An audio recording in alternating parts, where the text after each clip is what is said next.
Hello my dear friends, I'm going to finish this short series of videos about beep test, just give you a brief summary and also tell you what to do on the day and how to prepare just before the test and what to do during the test.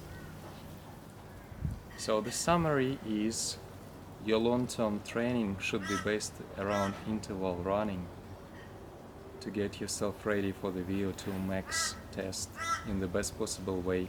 But of course, when you do interval running, you need to vary it with a long distance, slow running to recover your muscles in between.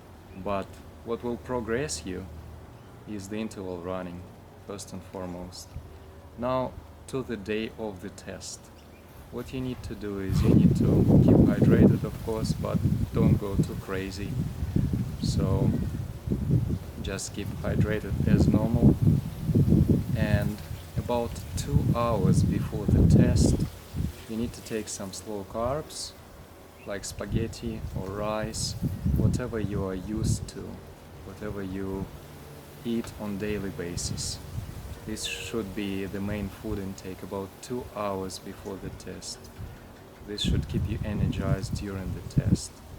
And 2 hours should give you enough time to actually digest those carbs and have the energy for it.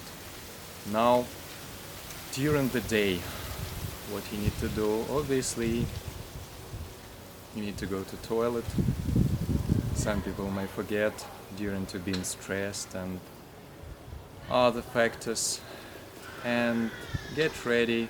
Make sure that your running shoes are alright, your laces are good, they're not going to be undone like it was with me once or twice maybe during those tests, and other small things like that. Make sure that your uniform, your apparel is good and comfy, and other things like that. Now get ready before the test, get stretched. Again, don't go too crazy, maybe 1 or 2 runs, up to about 30 or 40% of your capacity is good. Then maybe 1 or 2, up to 70% of your capacity. Again, don't go too crazy, but all of the muscles should be warm and ready.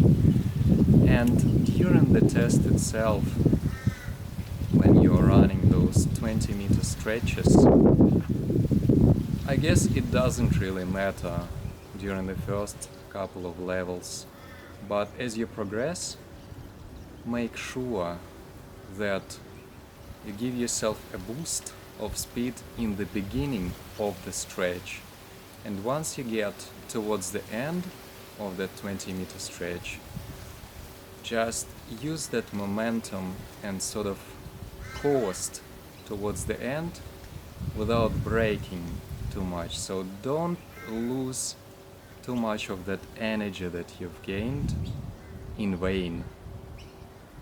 Try to start the stretch a little bit faster, and as you go towards the end, just give it a little bit less speed, and this way you will lose less energy during those braking times.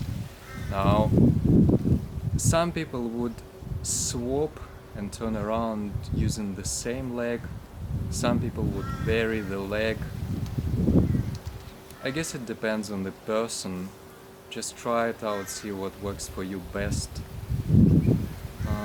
For me, personally, I find that whatever leg is closer to the line, I just use that leg to change around and go back. Also, another thing is, of course, breathe normally. Use your mouth if you need to, that's fine. Some people just breathe with their nose.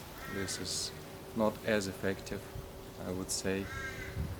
And concentrate on the run. During the last couple of stretches, for some people, psychological tricks works. Like you can think, for example, that you will do 1, 2, 3 stretches until the next level, and that's where you will stop. So set yourself a goal and try to reach that goal as you go. And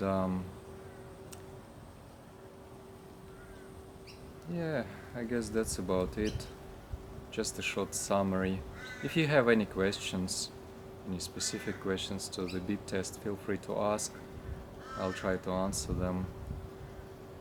And as I probably said before, this is more of a guide to normal, regular people, not professional athletes, but people who struggle with the test. Like myself, I did in the beginning, but had no problems after all. And this should probably conclude that series of videos about the beep test. There's really not much else to say about that.